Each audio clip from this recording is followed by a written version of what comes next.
Yeah, yeah, yeah. Shit ain't fair. Word. Now we got this mega label on the West in Death Row. We got this mega up and coming label in Bad Boy out here. And we were like, I'm saying we were 12, 13 years old. So we paid attention to it, but we weren't really privy to adult business like we are now. We really didn't understand what was behind the scenes. So run us through a little bit of that history. First off, was it as bad as it was portrayed to us via the magazines and things like that? Or did it begin that bad? And then run us through, I want you to talk about Biggie a little bit, how you felt about him. Okay. So what happened on that was between the labels, I'll go into labels, then I'll go into Pac and Biggie. What happened with the labels was we had a decent relationship, a good relationship with Puff and Bad, because you got to remember Puff was working over at Uptown. Suge was cool with, he had a good relationship with Andre Harrell, who was Puff Waltz at the time, and he had a great relationship with Jodeci, mainly Devontae Swain, and Mary J. And so he had a relationship with those artists, which was big artists for Uptown at the time. So he helped renegotiate their deals and made some things right.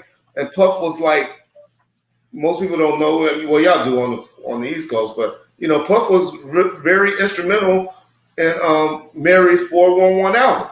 I mean, very. And so they had all a good working relationship. But now Big is blowing up. Sure, actually Puff got the deal for Craig Mack over there and stuff. And then, Big came on, with that. But Big was hot, doing great. And so now we out here trying to open up this Club 662. Pac not even in the picture yet. We ain't even think Pac he hadn't had his girl to make the call yet. And so he was like, Suge was like, hey man, I'm opening up this club out here in Vegas after the fights, because Tyson fights. Y'all can't believe, it's nothing I can explain other than All-Star Weekend 2007, or that was in Vegas, that will show you what a Tyson fight used to be. For those, our parents used to work in Trump Plaza back in the 80s, and my mom used to bring home vouchers and shit from the Tyson fights when he used to fight in Trump Plaza. It was crazy. Yeah. She used to tell us about it. Man, crazy. Y'all, it was crazy in the 90s, right? And so the club shit was opening. So, but Big was hot. 95, Big was man on the West Coast. I couldn't imagine how big he was on the East Coast, because on the West Coast, niggas was loving Big. And so, sure, Puff, can you get on? I want Big to come and perform at my club. At my club, and Puff, and they had a good relationship at the time. And so Puff was like, yeah, well, what the going rate for Big right now is the door, and then you get the bar. But still trying to, get his club off and going. He had just damn near let him sample half of the Chronic, on Big's album on Ready to Die. And then, the relationship with Mary and Jodeci and all them, he's like, damn, nigga want the door. I'm trying to get this club off and popping. And, he should just charge me a fee, give me a fee and I pay and fly him out, put him up in the room and all of that. Puff, But, and probably Suge would have explained it like that and took it out there. Who knows where the conversation would have went. But Suge just was like, all right, cool, fuck it. He had a bad taste in his mouth. He's fucking on Misa now, who was tight with Mary J. There's some articles out there about, Suge having a death row chain on their son at the time and all of that. And so it's starting to get a little tense, but not too crazy, right? And so now he gets the call from Pop, and he's going up to the prison visiting Pop. And Pac is on some fuck Bad Boy record label and anybody's affiliated with him in prison talking like this. And so Suge was like, all right, well shit, nigga, you coming with us, I'm gonna ride with you. You my man. I got your back. Was that okay? So was that prior to the shooting? Was that prior to the shooting in New York? Correct. With Big J. I know you about to say in Atlanta. Correct. Got you. So now we have the Social Wars in like August, the first quarter of August, the 3rd, 4th, 5th, or something like that of August. And so I don't know if most of y'all noticed in that. Well, it's a big thing now because Snoop spoke on it, but it's a big cardboard that should have placed in the cells. He's not signed to death row yet. The paperwork ain't done, but they know now that they're able to get him out on appeal bond. But Pac's still sitting in jail. Well, not jail, in prison in New York. But that was Suge's way of letting everybody know Pac about to be on death row. Nobody really caught it. Wasn't no big thing. Just a cardboard or box sitting in a cell, right? But then that's when Suge goes, okay, I'm a little mad at Puff right now because he wouldn't let Biggie come and perform in my club.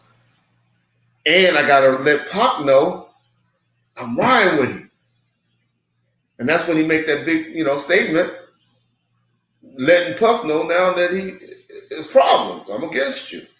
And that's when that happened. So that was just his way of letting everybody know that he's with Pac.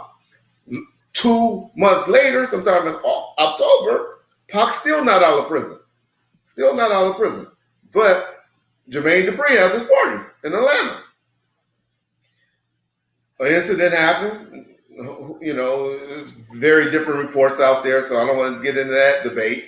But in the parking lot, allegedly one of either JB or Wolf and one of Suge boys, Big J, and him was in the parking lot. An altercation breaks out. Big J, one of Suge boys, right-hand guy, gets shot and killed. Now, and these are supposedly 2 guys that hangs with Puff. So now Suge is really pissed. He's like, okay, all right. Okay, what's up with that? Okay. Now Pac's coming home. All of this happening right there. Pac come home. Pac come home. Y'all know Pac. He on one. I'm going to tear him up. I'm going to destroy him and all of that. But then in December, we go out. Well, I think we didn't go, but Death Row, people on the label, they go out to Red Brook, a place in New York, to film a video shoot. Big gets on the radio on Funk Max and Flex radio show and telling people where the video shoot is. And he's like saying how these guys got the nerves to come out here and be filming a video talking about New York, and this in New York and all of that. Calling all gangster dudes in the area name, I guess from Brooklyn, and like calling their name out on the radio, like how y'all gonna be letting this go down? Sure enough, one of them get word or get the guts or get the call, I don't know. But they pop some shots at Snoop's in their own trailer.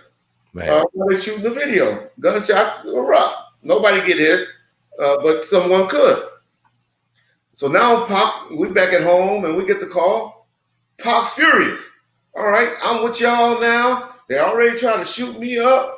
Now Big gonna go and put a hit out on my label mates, Snoop and them, and get them shot up. Oh, fuck these motherfuckers. And then we go through the Soul Train Wars and, all the songs and all of that. So, yeah. I don't know if I answered your question. I talked so much.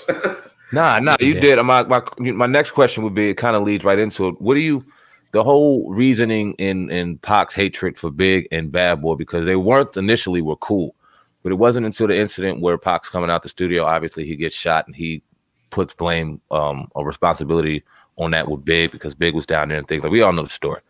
What do you, just being on the outside looking in and being kind of close to the situation? One, what do you think Big's real involvement was? Just kind of your vibe. Do you think that Pac's hatred for Big initially was justified? Being around him, he felt that way. You didn't really know all the business that he was involved in. He wasn't with us. He wasn't our boy at that time. We just knew him from, like I said, video shoots, concerts, and all of that. But you can only believe what he's preaching or what he's coming back telling.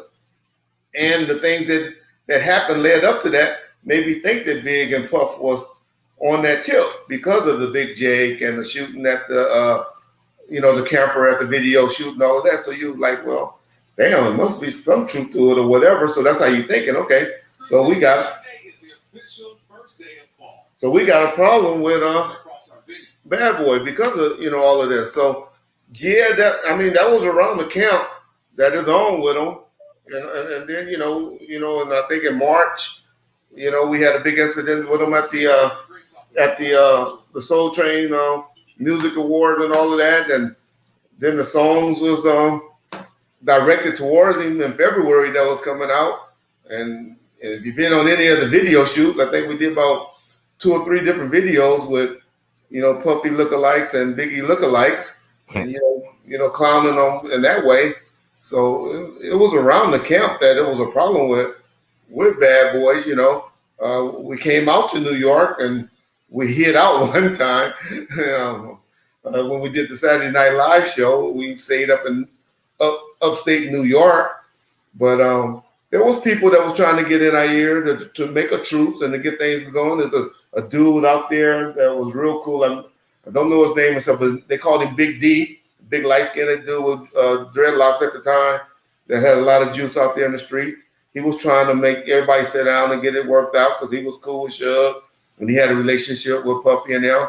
Eric B, from whatever he could do, used to try to put words in her ear. It was like, okay, Pop, you need to calm down. The whole you making it seem like an East Coast West Coast war when you need to be calling out who it is. Because you're not mad at the whole East Coast, and you need the East Coast and all of that. So you need to start telling who you're mad at on the East.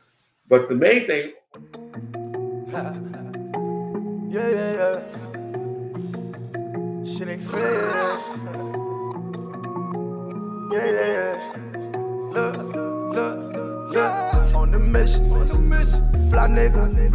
In the backseat. 2 bad bitches. Hollow tips for the snitches. Mind your business. Back to business. Yeah. On the mission. Fly nigga. In the backseat. 2 bad bitches. Hollow tips for the snitches. Mind your business. Back to business. Yeah. Run it up. Double up. Run it up. Double up, yeah. Run it up.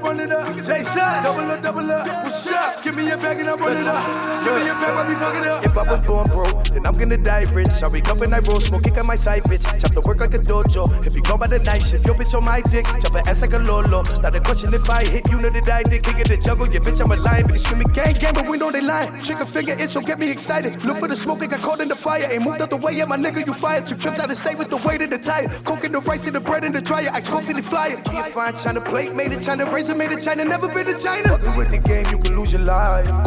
See the snakes, fiends, and the freaks come out at night. How to make more than my quota overnight. Yeah, I just booked a flight Philly home on the red eye, nigga, yeah. On the mission, fly nigga, in the backseat, 2 bad bitches, hollow tips for the snitches. Mind your business,